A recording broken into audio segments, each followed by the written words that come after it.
Environ Life Science Limited, partnering for life.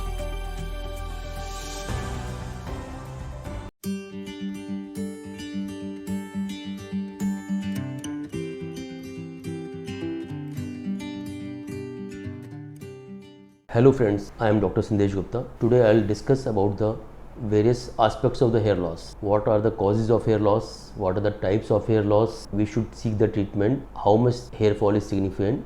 And what are the treatment options available for the hair loss? तो सबसे पहले discuss करते हैं कि causes और types क्या होती है hair loss की. Friends, there are many causes and many types of the hair loss. First, the genetic, सबसे important और सबसे common. The genetic hair loss. Second thing is hormonal pattern. Few hormones are there which are responsible for the shedding of the hairs. जैसे DHT. तो जब भी DHT hormones की access हो जाएगी हमारी बॉडी में तो हेयर लॉस का होना स्टार्ट हो जाएगा. थर्ड थिंग होती है फिजियोलॉजिकल चेंजेस. कुछ फिजियोलॉजिकल चेंजेस होते हैं जैसे डिलीवरी के बाद, क्रॉनिक इलनेस के बाद, कोई ट्रॉमा होने के बाद और कोई भी ऐसी अपने साथ कोई इंसिडेंट हुआ है जिसमें हमें स्ट्रेस हुआ हो बहुत ज़्यादा या कोई बॉडी के अंदर मेजर चेंज हुआ हो उसके बाद, तो इसको हम बोलते हैं फिजियोलॉजिकल हेयर लॉस. नेक्स्ट आता है पैथोलॉजिकल. जब हेयर लॉस किसी कंडीशन के साथ एसोसिएट होता है जैसे थायराइड के बाद, PCOS के बाद या कोई एनीमिया के बाद या कोई ऐसी सिम्टम्स है ना, ऐसी कोई प्रॉब्लम हमारी बॉडी में आई हो तो उसके बाद, तो इसको बोलते हैं पैथोलॉजिकल. नेक्स्ट आता है टीलोजन इफ्लुएम. जब एक ट्रांजिएंट फेज़ के लिए कोई बॉडी में मेजर चेंजेस होते हैं तो उसके बाद ट्रांजिएंट फेज़ के लिए जब हेयर शेडिंग होती है तो उसको हम टीलोजन इफ्लुएम कहते हैं. Usually telogen effluvium is a self corrected position और ये अपने आप भी विदाउट एनी ट्रीटमेंट भी ठीक हो जाता है. लेकिन अगर हम इसमें कुछ ट्रीटमेंट दे देते हैं, साथ में सपोर्टेड दे देते हैं, तो इसके चांसेस ठीक होने के बहुत जल्दी बढ़ जाते हैं. अब सिम्टम्स क्या होते हैं? सिम्टम्स में मीन्स जब भी हम लोगों को more than 50 to 100 hair sheds off होते हैं, जैसे पिलो कवर्स पर, बेड पर, मीन्स जब हम शावर लेते हैं उस टाइम जब हेयर लॉस ज़्यादा होता है, या कॉम करते हैं जब ज़्यादा हेयर लॉस होता है, तो उसको हम सिम्टम्स मानते हैं. या हमारी हेयर लाइन रिसीड करती है. जेंट्स में हेयर लाइन रिसीड करती है जिसको हम मेल पैटर्न बाल्डनेस कहते हैं, और फीमेल्स के अंदर हेयर लाइन यूजुअली रिसीड नहीं करती हैं, लेकिन हमें पीछे से बाल है ना, जनरलाइज जो हेयर लॉस होता है वो मिलता है, लेकिन हमारी हेयर लाइन मेंटेन है. अब बात आती है कितने हेयर्स जो सिग्निफिकेंट होते हैं. यूजुअली बुक्स के according means more than 100 hair shedding जो होता है वो सिग्निफिकेंट होती है, लेकिन प्रैक्टिकल लाइफ में means as we doctors means we consider करते हैं कि मोर देन 50 हेयर जब स्टैंड हमारे फॉल ऑफ होते हैं तो उसको हम सिग्निफिकेंट मानते हैं.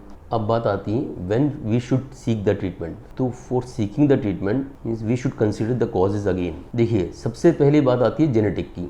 अगर जेनेटिक हेयर फॉल होता है मीन्स फादर में भी है और बच्चों में भी है, तो उसमें ट्रीटमेंट केवल मेडिकल साइड से ही होना चाहिए. सेकेंड थिंग आती है हार्मोनल. मीन्स इस कंडीशन में हमारा जो DHT हार्मोन बढ़ जाता है, और ये DHT हार्मोन जो होता है ये हेयर जो फॉलिकल्स होती हैं, स्टेम सेल्स जो होती हैं हेयर की, उसके लिए ये हानिकारक होता है, हार्मफुल होता है. तो इसमें भी हमें ट्रीटमेंट डॉक्टर से लेना चाहिए. थर्ड थिंग आती है कि जो बॉडी के चेंजेस जिसको हम अवॉइड कर सकते हैं और जिसको हम चेंज कर सकते हैं.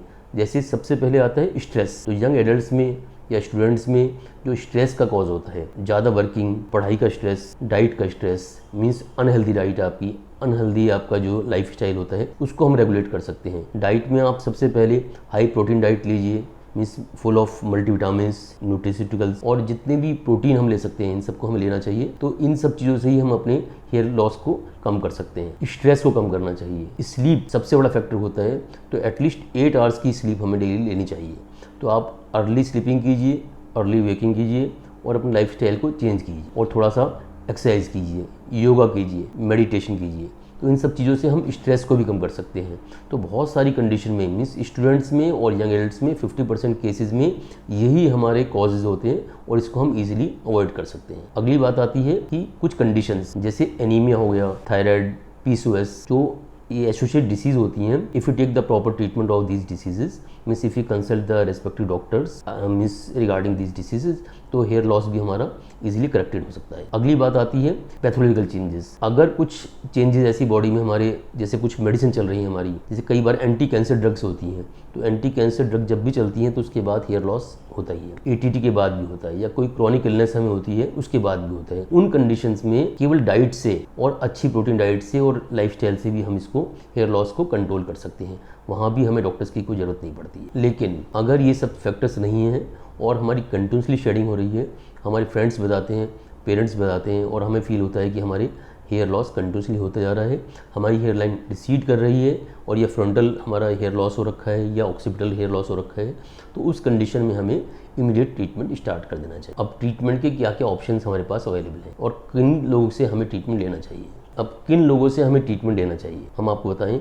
आजकल सोशल मीडिया का टाइम है, इस कोई भी आदमी अपने आप को एज ए हेयर स्पेशलिस्ट या स्किन स्पेशलिस्ट दिखा के आपको भ्रमित कर सकता है, या आपको ऐसे पोज करेगा कि वो हेयर ट्रीटमेंट करते हैं। लेकिन हेयर ट्रीटमेंट डॉक्टर्स अलग होते हैं, डर्मेटोलॉजिस्ट होते हैं। तो सबसे पहले आप उनकी डिग्री चेक कीजिए। जो न्यूट्रिशनिस्ट है वो केवल न्यूट्रिशन का ही काम करेंगे। जो आयुर्वेदिक डॉक्टर्स हैं उनसे आयुर्वेदिक ट्रीटमेंट आपको लेना है। जो डेंटिस्ट हैं वो हेयर का ट्रीटमेंट नहीं दे सकते हैं। तो सबसे पहले आपको देखना है कि करेक्ट जगह कहाँ पर है, आपको जहाँ जाना है, और तभी आपको ट्रीटमेंट से फ़ायदा होगा। देखिए फ्रेंड्स, ये बार बार ट्रीटमेंट करने वाली चीज़ नहीं है और लॉन्ग टर्म के लिए आपको ट्रीटमेंट में जाना है। तो सबसे पहले selection of clinic, selection of doctor, selection of best treatment, ये सब आपको करना है। जो उसके बाद की जो रिस्पॉन्सिबिलिटी होगी वो सब आपके जो सिलेक्टेड डॉक्टर हैं उनकी होगी। Now what are the treatment options available. Friends, जो सबसे कॉमन जो हमारा ट्रीटमेंट सॉल्यूशन होगा वो विद मेडिकेशन होगा। यूजुअली 6 मंथ हमें लगते हैं फॉलिंग को कंट्रोल करने में और नेक्स्ट 6 मंथ लगते हैं हेयर लॉस को रिवर्स करने में। तो सबसे पहले simple treatment with the help of the medication only. तो उसमें कुछ मेडिसिन दी जाती हैं, जो कुछ ओरल टैबलेट दी जाती हैं, कुछ टॉपिकल्स दिए जाते हैं और कुछ शैम्पू दिए जाते हैं। तो अगर आप ये ट्रीटमेंट करते हैं तो इससे आपका जो बताई चीज़ें हैं वो हो सकती हैं। सेकंड थिंग आती है कुछ स्पेशलाइज्ड ट्रीटमेंट, जैसे लेज़र थेरेपी या पीआरपी थेरेपी। इनकी हेल्प से हम इसको और डीपर तक इसको ठीक कर सकते हैं।